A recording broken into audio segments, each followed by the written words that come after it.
의무를 이행하는 사람이 마음에 품은 의도와 그 마음의 정확한 수준, 그리고 마음으로 목적하는 바는 그 사람이 실제로 누구인지를 말해줍니다. 외식하는 사람들은 목적의 수준이 낮습니다. 성심으로 나를 부르지 아니하며 오직 침상에서 슬피 부르짖으며 곡식과 새 포도주로 말미암아 모이며 나를 거역하는도다.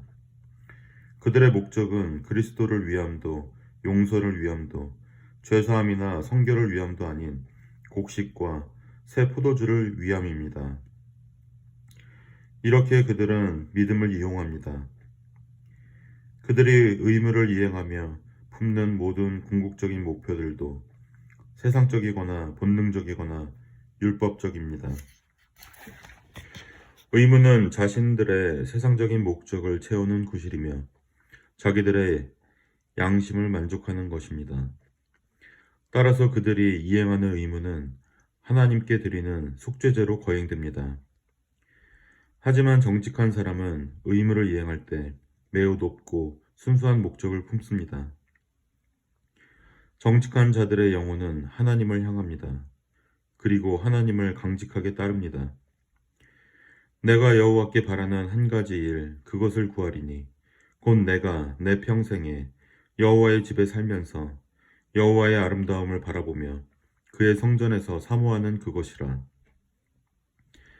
이처럼 사람이 의무를 이행할 때 하나님께 마음을 쓰는 양상이 그가 실제로 어떤 사람인지를 말해줍니다. 외식하는 사람들은 자기 마음에 거의 주의를 기울이지 않습니다.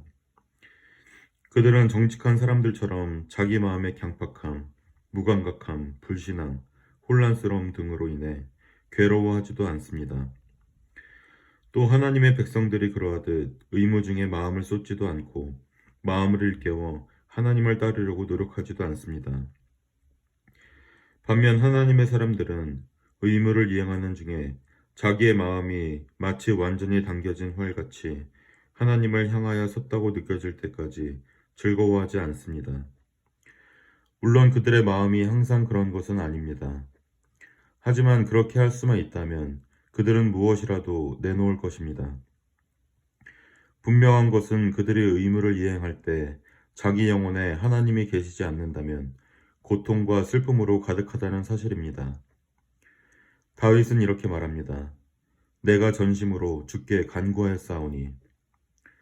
또 사람들의 공적인 의무를 대하는 자세뿐 아니라 비밀스러운 의무를 대하는 마음 자세는 그들의 마음과 그들이 받은 은혜가 진짜인지 가짜인지 구별해 줄 것입니다. 믿음을 헛되게 고백하는 사람은 공적인 의무에 관심이 많지만 비밀스러운 의무는 태만히 여기거나 기껏해야 형식적으로 이행할 뿐입니다. 비밀스러운 의무에는 명예, 박수갈채, 재능 과시와 같은 외적인 동기를 찾을 수 없기 때문입니다.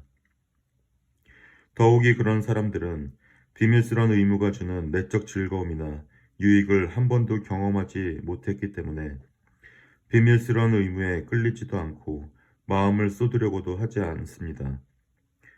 따라서 외식하는 사람들은 골방을 좋아하지 않고 회당을 찾습니다. 하지만 진실로 은혜를 입은 영혼은 비밀스러운 기도 없이 오래 살아갈 수 없습니다. 물론 그런 비밀스러운 의무에서 벗어났을 때 느끼는 해방감과 편안함 같은 자유와 즐거움이 항상 있는 것은 아니지만 비밀스러운 의무 없이는 생존할 수 없습니다. 그런 사람은 공적인 의무를 이행할 때 비밀스러운 의무가 결핍되었음을 깨닫습니다. 하나님과 아침에 비밀스럽게 만나 교제하지 않으면 하루 종일 마음과 생활이 무기력하고 소득이 없음을 분명히 깨닫습니다. 의무를 이행할 때의 영성이 우리가 받는 은혜의 진실함을 좌우합니다. 중생하지 않은 사람의 마음은 영적인 의무에 참여할 때도 육에 속합니다. 그러므로 당신이 수행하는 의무의 대상이 영적이고 거룩한 하나님을 공경하고 그 일이 영적인 것이고 당신이 거룩한 일에 정통해 있다는 것으로는 충분하지 않습니다. 반드시 당신의 마음 자세가 영적이어야만 합니다. 필요한 것은 하늘의 기질을 지닌 영혼입니다. 그것이 없다면 아무리 신성한 의무를 한들 소용이 없습니다.